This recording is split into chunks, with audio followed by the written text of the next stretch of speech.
Friends, welcome back ఆ channel. ఈరోజు నేను మీకోసం చాలా యూస్ఫుల్ అయ్యే కిచెన్ టిప్స్ అయితే తీసుకొచ్చాను. ప్రతి ఒక్కరికి యూస్ఫుల్ అవుతాయి. ఖచ్చితంగా వీడియోని చివరి వరకు చూడండి. ఇక వీడియోలోకి అయితే వెళ్ళిపోదాం పదండి. ఇక ఫస్ట్ టిప్ వచ్చేసి రైస్ దండి. మనం బియ్యం పురుగు పట్టకుండా ఉండాలంటే ఈ టిప్ని అయితే ట్రై చేయాలండి. బియ్యం పురుగు పట్టకుండా ఉండాలంటే వేపాకుని తీసుకొని ఎండబెట్టుకొని బియ్యంలో కలుపుకోవాలండి. ఇది మనం సంచి ఓపెన్ చేస్తాం కదా, ఆ ఓపెన్ చేసినప్పుడే ఈ టిప్ని అయితే ఫాలో కావాలండి. ఇది మీరు బియ్యం సంచిలోనే ట్రై చేసుకోవచ్చు, లేదంటే బియ్యం డబ్బులో స్టోర్ చేసుకుని అలా అయినా ట్రై చేయవచ్చు అనమాట.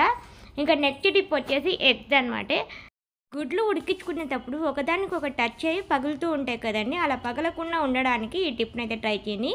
ముందుగా కొద్దిగా సాల్ట్, ఆ తర్వాత కొద్దిగా ఆయిల్ వేసుకొని ఉడికించుకున్నట్లయితే గుడ్లు ఒకదానికొకటి టచ్ కావన్నమాట. ఈ విధంగా కనుక మనం ఎగ్స్ని బాయిల్ చేసుకున్నట్లయితే గుడ్లు పగలకుండా మంచిగా బాయిల్ అవుతాయి.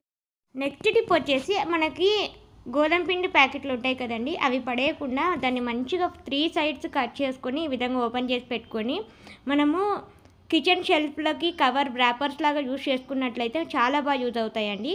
మనం కిచెన్ షెల్ఫ్లకి పేపర్లు యూజ్ చేసినట్లయితే వాటర్ పడినప్పుడు తడి అయిపోయి త్వరగా పాడైపోతాయి. అలాగే అంత లుక్ కూడా ఉండవు, త్వరగా దుమ్ము అలా పడతాయి అనమాట. కాకుండా ఈ ర్యాపర్స్ని యూజ్ చేసినట్లయితే మనం తడి క్లాత్ పెట్టి తుడుచుకున్నా కూడా చాలా బాగుంటాయి. అలాగే ఇవి అస్సలు చినగవండి. ఇంకా పైసా ఖర్చు లేకుండా బయట ర్యాపర్స్ కొనుక్కోకుండా ఇలా మనం యూజ్ చేయొచ్చు అనమాట. దగ్గు జలుబు తగ్గడానికి ఒక మంచి చిట్కా అండి. మనము వామ్ని కనుక హీట్ చేసుకొని డైరెక్ట్గా ఆ వాము హీట్ చేస్తున్నప్పుడు ఆ స్మెల్ని పీల్చుకున్నట్లయితే పెద్దవాళ్ళకి దగ్గు జలుబు త్వరగా తగ్గిపోతుంది.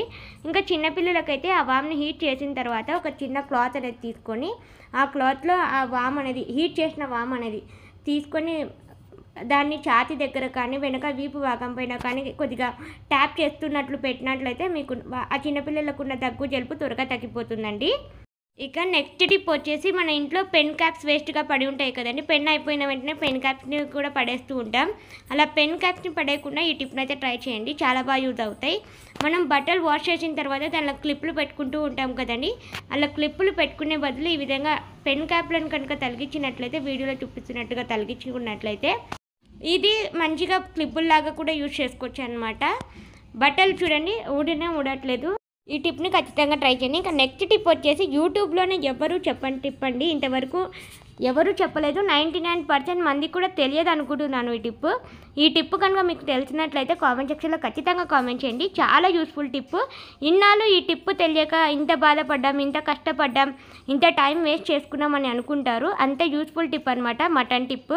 ఖచ్చితంగా మీరు కూడా ట్రై చేయండి, చాలా బాగా యూజ్ అవుతుంది. మరి ఆ టిప్ ఏంటో తెలుసుకుందామండి. మటన్ త్వరగా ఉడకాలంటే, ప్రెషర్ కుక్కర్ లేకుండా త్వరగా ఉడకాలంటే, టైం సేవ్ చేసుకోవాలంటే, గ్యాస్ సేవ్ చేసుకోవాలంటే ఈ టిప్ బాగా యూజ్ అవుతుంది. మరి ఆ టిప్ ఏంటో తెలుసుకుందాం పదండి. మ్యాక్సిమం అందరూ ఏం చేస్తారంటే చాలామంది మటన్ మ్యారినేషన్ చేస్తున్నప్పుడే ఉప్పు కూడా వేస్తారనమాట. మటన్ మ్యారినేషన్ చేస్తున్నప్పుడు ఉప్పు వేయకూడదు అనమాట. మనం నార్మల్గా అల్లం వెల్లుల్లి పేస్ట్, పసుపు, కారం మీకు ఎంత కావాలో అంత వేసుకొని మ్యారినేట్ చేసుకోవాలి. అంతేకాని ఉప్పు మ్యారినేషన్ చేస్తున్నప్పుడు వేయకూడదు.